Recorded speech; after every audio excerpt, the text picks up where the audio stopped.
Ici, Alger. Retentissement mondial, celui du producteur Harvey Weinstein. Claude François qui est mort au milieu de C'est le premier jour de l'Euro. Et maintenant, écoutez Yuri Gagarin. Le 13 avril 1970, il y a donc 52 ans pile, a eu lieu l'un des plus célèbres échecs de l'histoire de l'aventure spatiale.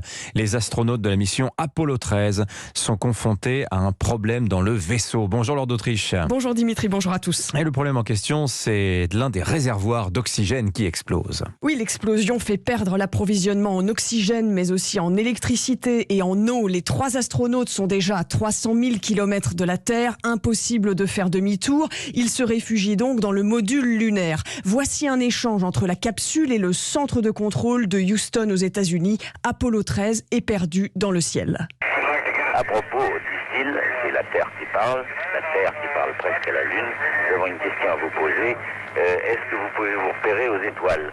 Et la capsule spatiale répond, les astronautes de l'espace, eh bien non, nous ne pouvons pas parce que d'un côté c'est la nuit et de l'autre côté c'est la brillance du soleil qui nous éblouit. Le noir du cosmos d'un côté, le soleil de l'autre, impossible de se fixer les étoiles comme point de repère. Il s'agit maintenant de trouver un moyen de faire revenir les 3 astronautes sur Terre, raconte le journaliste scientifique d'Europe 1, Albert Ducrot. Il va y avoir des corrections de trajectoire. On connaîtra la direction suivie par Apollo 13 et les ordinateurs pourront évidemment calculer en disant il doit arriver en tel point du Pacifique, tel point de l'Atlantique, tel point de l'océan Indien. Autrement dit, les corrections de trajectoire vont être calculées pour viser un point que pourraient atteindre des bateaux et des avions. Alors finalement, Laure, on a tous vu le film, c'est en faisant le tour de la Lune et en utilisant son attraction que les astronautes vont réussir à prendre le chemin du retour.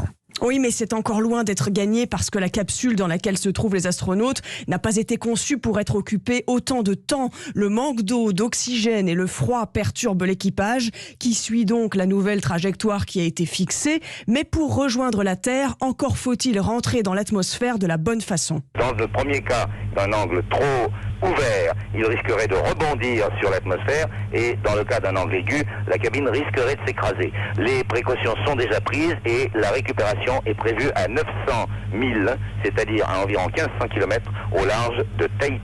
Et l'équipage se pose finalement sain et sauf. La cabine descendue tranquillement au bout de ses 3 parachutes a touché la mer et... Voilà, ça y est. Oh là là, extraordinaire, chapeau. Il a fallu un peu moins de 4 jours pour que le module amérisse dans l'océan Pacifique et que l'équipage soit secouru. À l'arrivée, l'équipage est totalement déshydraté. Le commandant avait perdu 6 kilos. Les 3 hommes, au total 14 kilos, soit 50% de plus que ce que perdent en général les astronautes des autres missions. Merci beaucoup Lord d'Autriche. Et d'ailleurs, la NASA aura cet oxymore après récupération de ces 3 astronautes. Elle parlera d'échec réussi pour cette mission Apollo 13.